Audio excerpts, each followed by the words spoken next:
नमस्कार दोस्तों, एक बार फिर से आप सभी का स्वागत है आपके अपने इस यूट्यूब चैनल एजुकेशनल गैलरी में। इस वीडियो में हम बीएससी पार्ट 2 किनका तो बीएससी पार्ट 2 जिनका भी इस बार पार्ट 2 का एग्ज़ाम होने वाला है, नेक्स्ट मंथ से हो सकता है, मोस्ट प्रोबेबल चांस है कि अगले मंथ से ही होगा, हो सकता है दुर्गा पूजा के बाद। तो उनके लिए बोटनी का किसका तो बोटनी जो बोटनी ऑनर्स जिनका भी है उनका हम सिलेबस अपडेटेड सिलेबस लाए हैं दोस्तों। प्रत्येक साल कुछ न कुछ सिलेबस में ऐड होता है, कुछ न कुछ रिमूव होता है, तो थोड़ा बहुत अपडेटेड सिलेबस देखना जरूरी है, क्योंकि सिलेबस देख के ही आप अपने एग्जाम को अच्छे से दे पाइएगा दोस्तों, उस प्रकार से आप प्रिपरेशन कर पाइएगा। तो बोटनी ऑनर्स का जो पेपर 3 और पेपर 4 होगा उसका हम सिलेबस आपको थोड़ा डिस्कस करेंगे, कुछ उसके बारे में जानकारी देंगे कि एग्जाम में आप कैसे लिखें कि आपको ज़्यादा से ज़्यादा नंबर आए दोस्तों। तो आइए शुरू करते हैं। देखिए दोस्तों, आप चाहते हैं कि आपके एग्जाम में अच्छा नंबर आए तो कॉपी को किस प्रकार लिखें, कम से कम ऑनर्स पेपर के कॉपी को किस प्रकार से लिखें ताकि आपको ज़्यादा से ज़्यादा मार्क उठे। तो 2-3 पॉइंट को ध्यान में रखना जरूरी है दोस्तों। पहली बात तो हैंड राइटिंग बहुत अच्छा होना चाहिए। हैंड राइटिंग थोड़ा बहुत आप अभी से लिखना शुरू कर दीजिए, 1-1.5 महीना भी समय है, लगभग तो 1 महीना तो समय है ही अभी भी, या जितना भी है। ये नहीं देखना कि 1 महीना 1.5 महीना कि 15 महीने, ये सब कुछ नहीं, जितना भी दिन समय है दोस्तों, कम से कम जितना दिन भी है एग्ज़ाम को आप दे दीजिए, एग्ज़ाम को दे दीजिए, तभी अच्छा नंबर आएगा। ग्रेजुएशन में अच्छा नंबर मायने रखता है, आगे आप आगे स्टडी करना चाहते हैं तो थोड़ा बहुत मायने तो रखता ही है ग्रेजुएशन का नंबर। तो सबसे पहली बात है कि आपका हैंड राइटिंग अच्छा होना चाहिए, आपका नंबर आएगा। ठीक है, हैंड राइटिंग को समझ लीजिए डायरेक्टली प्रोपोर्शनल है नंबर के, हैंड राइटिंग अच्छा होगा नंबर आएगा। दूसरी बात, 16 पेज रहता है लगभग, इधर उधर मिला के देखते हैं तो दोनों तरफ मिला के लगभग 32 पेज रहता है, उतना आपको लिखना रहता है। तो उसके लिए कम से कम आपको 15-16 पेज तक, 14 पेज तक कम से कम लिखना ही है। जितना ज़्यादा कंटेंट लिखेंगे उतना ज़्यादा नंबर आएगा। कुछ बच्चा शॉर्ट शॉर्ट आंसर देख के निकल जाते हैं, तो उनको नंबर भी आप देख लीजिए ऑनर्स पेपर का नंबर किस प्रकार से रहता है। तो ज़्यादा नंबर चाहिए आपको ऑनर्स पेपर में, 70 से 80%, उससे ज़्यादा तो कोशिश करें ज़्यादा से ज़्यादा लिखें, सारे क्वेश्चन का जवाब दें तभी आपको अच्छा से नंबर मिलेगा। और सारे का जवाब दे भी रहे हैं, एक एक पेज में सबका आंसर लिख रहे हैं तो ये नहीं, ग्रेजुएशन में आप पढ़ रहे हैं तो उस लेवल का आपको लिखना ही पड़ेगा दोस्तों। ठीक है, तीसरी बात जो है कि कंटेंट, आप जो भी लिख रहे हैं, जो भी क्वेश्चन का जवाब दे रहे हैं, कम से कम क्या पूछ रहा है वही आपको लिखना है। इन्हें कि पूछ रहा है रेनकुलेसी फैमिली के बारे में, आप लिख रहे हैं बटर कैप फैमिली के बारे में। ओके, पूछ रहा है एपोसाइनेसी फैमिली के बारे में, आप लिख रहे हैं पोएसी फैमिली के बारे में। तो यहाँ से एग्जामिनर थोड़ा बहुत अंदर भी कंटेंट देखता है दोस्तों। ठीक है, तो इन सारी बातों को ध्यान रखेंगे आपको तो आप अच्छा नंबर आएगा। ठीक है, बहरहाल आइए शुरू करते हैं हम। पेपर 3 का सिलेबस क्या है दोस्तों, 75 नंबर का होगा पेपर 3, पेपर 4 भी 75 नंबर का होगा और 50 नंबर का आपका प्रैक्टिकल होने वाला है। ठीक है दोस्तों, तो पेपर 3 का सिलेबस क्या क्या रहेगा देखिए। पेपर 3 का सिलेबस है, the paper shall consist of gymnosperm angiosperm, gymnosperm angiosperm से इसमें लगभग क्वेश्चन रहेगा। There shall be 2 groups all together 10 question, दोनों ग्रुप में 10 क्वेश्चन रहेगा, जिसमें से आपको 5 का जवाब देना है दोस्तों। ठीक है, ग्रुप ए में देखिए क्या है, तो इसमें है पैलेकोबोटनी एंड जिम्नोस्पर्म, इससे क्वेश्चन रहेगा जैसा है, पहला है process of fossilisation, types of fossil and importance of fossil, fossilisation का प्रोसेस कैसे होता है, कितने प्रकार का फॉसिल होता है, इंपोर्टेंस ऑफ फॉसिल क्या है, पैलेंटोलॉजी के बारे में पूछ सकता है, स्टडी ऑफ फॉसिल। ठीक है दोस्तों, तो इसको आप तैयार कर लीजिए। सेकेंड है फॉसिल जेनेरा, फॉसिल जेनेरा जैसे लाइगेनोडेंड्रॉन और साइकाडियोडिया, साइकोडियोडिया, इसके बारे में आपको पूछ सकता है। ठीक है दोस्तों, ये फॉसिल का जेनेरा है। थर्ड है structure of sporophytic plant body, flower pollination, fertilization, embryo development and seed structure, ये सब के बारे में पूछ सकता है। किसका, पाइनस का, टेक्सस का और जेनेटम का। तीनों किससे बिलोंग करता है, तो जिम्नोस्पर्म से, पाइनस हो, टेक्सस हो, जेनेटम हो, तीनों जिम्नोस्पर्म का मेंबर है दोस्तों। ठीक है, ये ग्रुप ए का हुआ। ग्रुप में आपको एंजियोस्पर्म के टेक्सोनॉमी से पूछ सकता है। Binomial system of nomenclature, binomial system किसका दिया हुआ था, जैसे लिनियस का दिया होता है बाइनोमियल नोमेनक्लेचर सिस्टम। ठीक है दोस्तों, उसके बाद लिनियस ने 1-2 किताब भी लिखा है, उसकी किताब के बारे में पूछ सकता है। ठीक है, तो वो है ICBN international code of botanical nomenclature के बारे में पूछ सकता है कि इसका पब्लिकेशन कब हुआ। ठीक है दोस्तों, सेकंड है systems of classification as proposed by Bentham and Hooker and Hutchinson, जो क्लासिफिकेशन का सिस्टम दिया गया है, एक तो बेंथम और हुकर का और दूसरा हटचिंसन का, उसको आपको एक्सप्लेन करना है। 20 नंबर का क्वेश्चन लगभग रहेगा, 15 से तो ज़्यादा ही रहेगा दोस्तों, तो अच्छे से कम तैयार कर देना ना। फर्स्ट और सेकंड क्वेश्चन तो बहुत ज़्यादा इंपॉर्टेंट है, प्रीवियस ईयर में भी अगेन एंड अगेन ये आया हुआ है।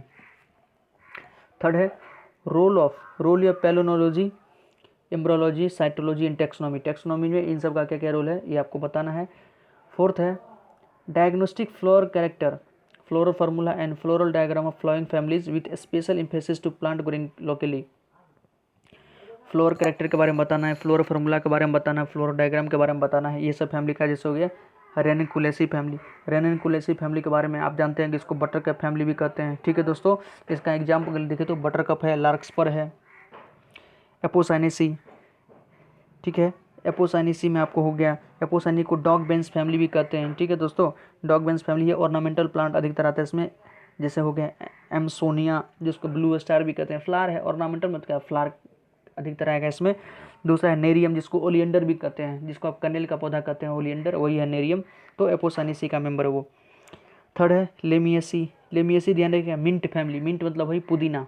पुदीना तो अभी बहुत चर्चा में, तो उसका फैमिली का नाम क्या है, तो लेमियसी है, लेमियसी फैमिली। ठीक है दोस्तों, इसको डेड नेटल भी कहते हैं और सेग फैमिली भी कहते हैं। डी है वर्विनेसी। वर्विनेसी के बारे में पूछ सकता है। वर्विनेसी का एक एग्जाम्पल हम बता देते हैं, लेमन बी ब्रश। चूँकि हम सभी पढ़े हुए तो थोड़ा वो तो जानकारी है दोस्तों, तो कुछ कुछ बता रहे हैं, क्योंकि सिलेबस का चर्चा कर रहे हैं हम। आपको अगर इसके बारे में अगर किसी भी चीज़ के बारे में क्वेरी हो कि इस चीज़ के बारे में हमें जानकारी चाहिए, तो हम उसका वीडियो अपलोड कर देंगे, आप कमेंट सेक्शन में ज़रूर लिखें।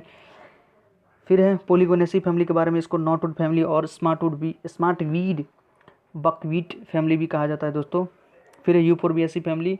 फिर है पोएसी। पोएसी तो जानते होंगे, ग्रास फैमिली जिसको कहते हैं, अनाज वाले फैमिली है। ग्रास हो, जैसे हो गया इसके अंदर आपको राइस आ गया, वीट आ गया, बार्ली आ गया, कॉर्म आ गया, जिसको मकई भी कहते हैं, तो ये सब पोएसी के अंदर आता है। तो इसका आपको floral formula, floral character, floral diagram सब लिखना है।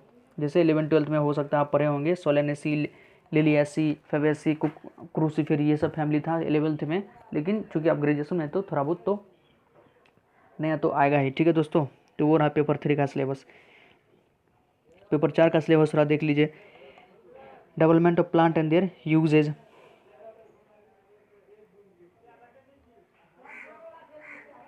इसके ग्रुप ए में देखिए दोस्तों, meristem, structure and classification. Meristem के बारे में स्ट्रक्चर और क्लासिफिकेशन का लिखना हो सकता है। Root and shoot apex organisation.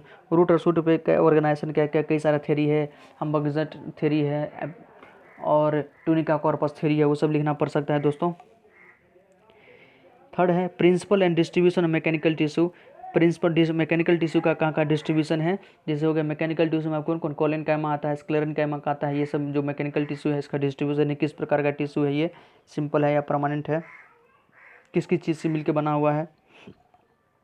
Fourth है एनालोमस सेकेंडरी ग्रोथ इन एक्राइनेथ, नियंथस, ब्यूरहोबिया, ड्रेसना, टिकोना, ये सब के बारे में आपको सेकेंडरी ग्रोथ को एक्सप्लेन करना है।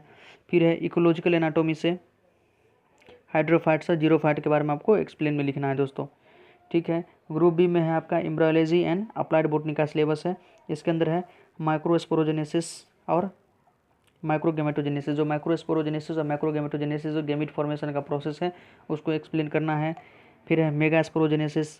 ठीक है, थर्ड है डेवलपमेंट ऑफ एम्ब्रायोसाइक। एम्ब्रायोसाइक किस प्रकार से डेवलपमेंट होता है उसका पूरा 7 सेल्डेड न्यूक्लियट जो हम लोग पढ़ते हैं उसके बारे में। फोर्थ है nature and development of endosperm. Endosperm का नेचर क्या है, डेवलपमेंट किस किस प्रोसेस से होता है, कैसे कैसे होता है, वो लिखना है। फिफ्थ है एम्ब्रायो डेवलपमेंट, पॉली एम्ब्रायनी के बारे में लिखना है। सिक्स्थ है general account of tissue culture.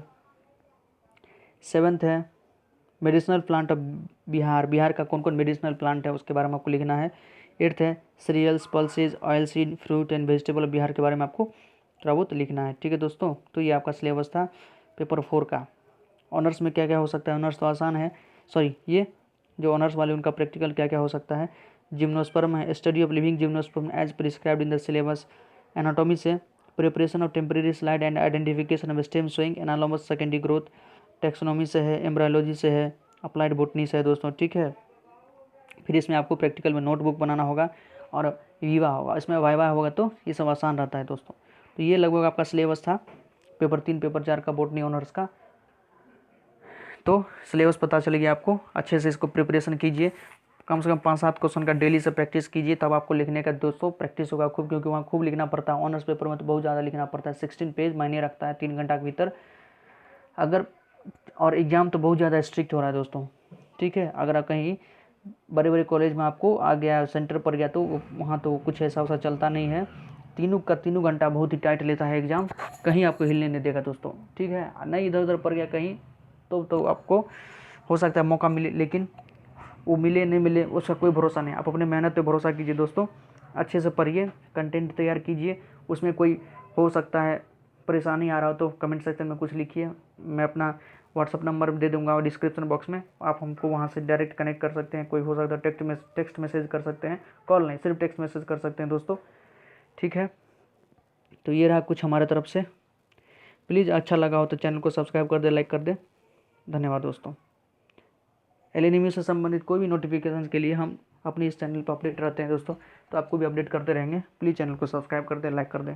धन्यवाद।